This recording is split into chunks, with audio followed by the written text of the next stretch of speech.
All right, who's doing it? Who's doing the goddamn video? All right, everybody else get the f out then. Let us work. Jesus.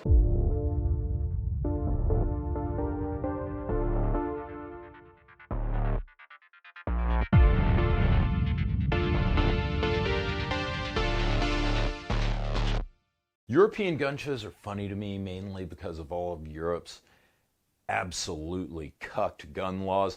You can try to take guns away from him, but the spirit of Bubba is going to prevail, especially Euro Bubba. Would that be like Bubbawitz, Barbario, Bubba Ouija? It's always fun to see the clever ways that Euro Bubba tries to stick it to the man, and of course, European manufacturers often do a better job of making guns for the American market than Americans do. And that's all on display at EWA, the shortcuts and the stuff for the American market.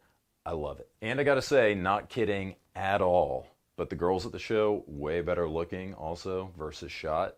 So let's talk about the top 5 babes. Top 5 long guns from EWA and EnforceTac this year. EWA being the civilian hunter outdoor show, EnforceTac being law enforcement military, all in Nuremberg. 2023, apparently the year of the 308 designated marksman rifle, or DMR, because there were 3 big ones there, all made for military contracts. Honorable mentions, Beretta. They introduced the Beretta ARX 200 DMR, and my boy Italian Arnold Schwarzenegger, aka Luca, gave me the full rundown on it. It's very nice. Basically, updated ARX 200, shoots 1 MOA, not bad for a piston gun. In Malaysia, for example, during my last training, and at 500 meters with 175 grains ammo, I was around 15 centimeters for the precision. Second, CZ had a DMR version of the Bren 2 that they're calling the PPS,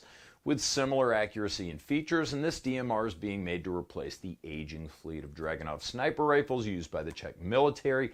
However, the best of them, and the owner of the number 5 slot, is the Steyr DMR, seeming almost too good to be true. The goal of the new Steyr DMR was to reach a combination of accuracy and lightweight design. To this end, Steyr's new DMR is a sub-MOA rifle, allegedly capable of shooting 308, 277 Fury, the NGSW caliber, and 6.5 Creedmoor. It's a piston-driven AR-type rifle, but it doesn't require a buffer tube to operate, so it has a functional folding stock. It's got 4 gas settings, a semi-quick tooled barrel change system that requires only a torque wrench to swap out your barrel at home, and it takes SR25 pattern magazines.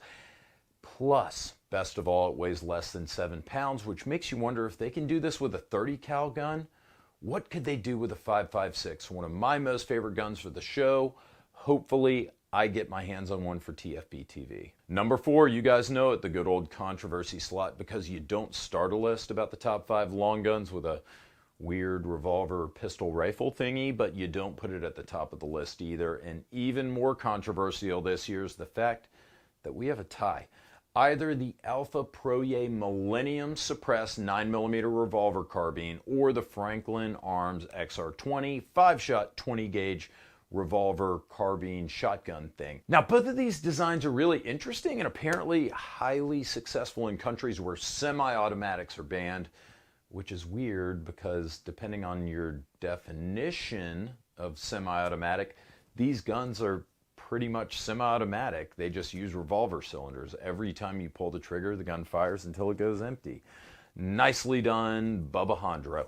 Not to mention they're both really cheap. The Alpha is made in the Czech Republic.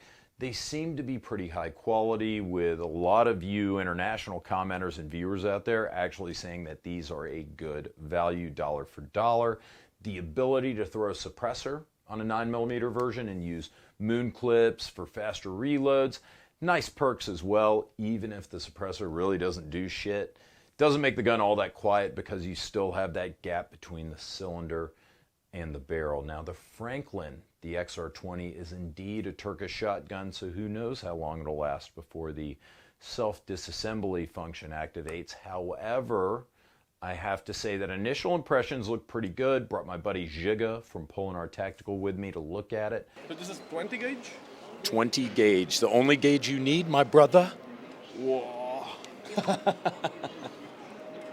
You try the trigger. I'm not kidding. It's actually not bad.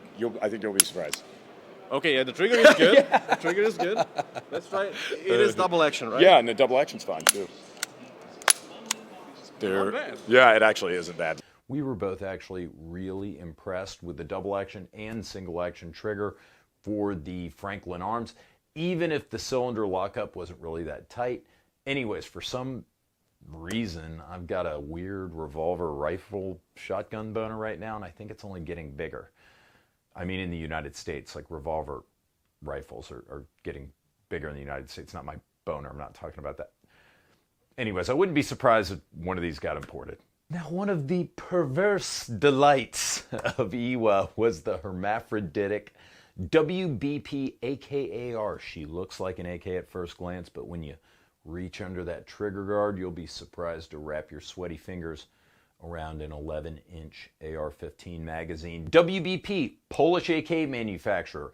Even though they haven't made ice in Poland since the lady with the recipe died, they can make a damn fine AKM over there. One of the best in the US market, in my opinion. So to see WBP introduce a 223 AK with the ability to accept AR magazines is a welcome surprise. The AK, AR, AR-AK, whatever the hell it is, it will also have a working last round bolt hold open, which is a true hold open. There are bolt hold open AK mags, but those only work through the magazine follower. So when you remove the magazine, the bolt will slam home empty. It's almost pointless.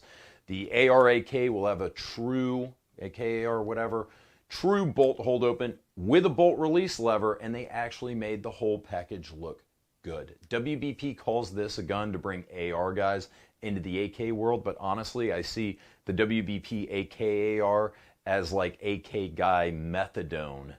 If you do enough of it, maybe you'll get clean with the AR-15 someday. Come on over, AK guys.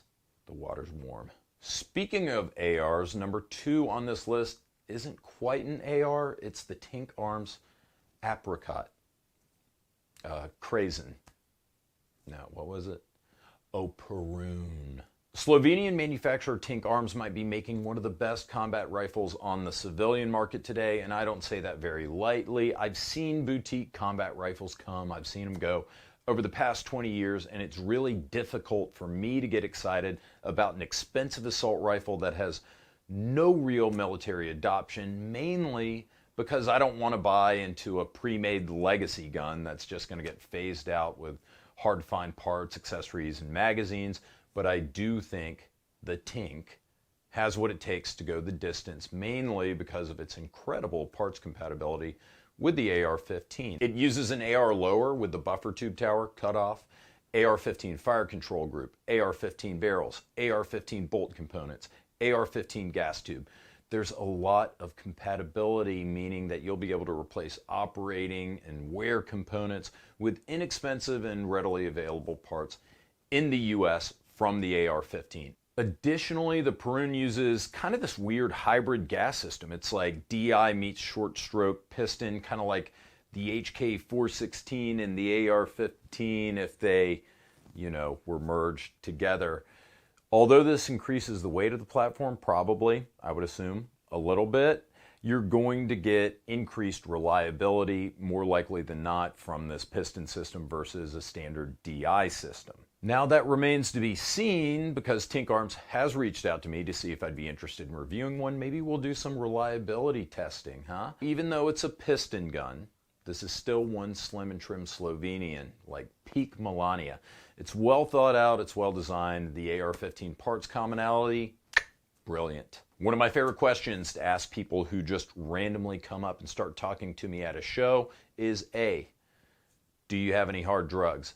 B, have you seen anything really cool at the show? On the first day, multiple people told me about the Hera H6 rifle, one of the more unusual things that we've seen here at EWA. Lo and behold, the very next day, when I enter the Nuremberg Conference Center, the very first display by this entrance I walked in. So I can't wait to hear about it. Huh? First, thanks for coming by. We really appreciate your visit here at the booth. First of all, old German dudes at EWA are like the big booby SHOT Show booth girls to me. Once some elderly Teutonic engineer starts going off on some precision-made firearm that he designed that he's holding in his hands, I'm spellbound. More or less, the Hera is a high-end German AR-15 bolt-action rifle with a beautiful side folding stock available in a multitude of colors, 1 MOA, possibly better accuracy, and it not only takes AR-15 mags, it takes them sideways like a Sten gun or Sharon Stone in Casino.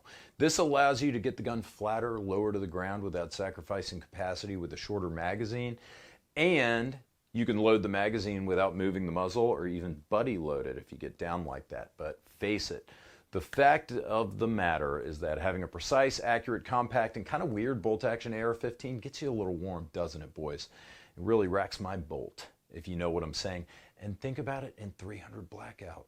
No action noise, all the boom going down the bore through the baffles.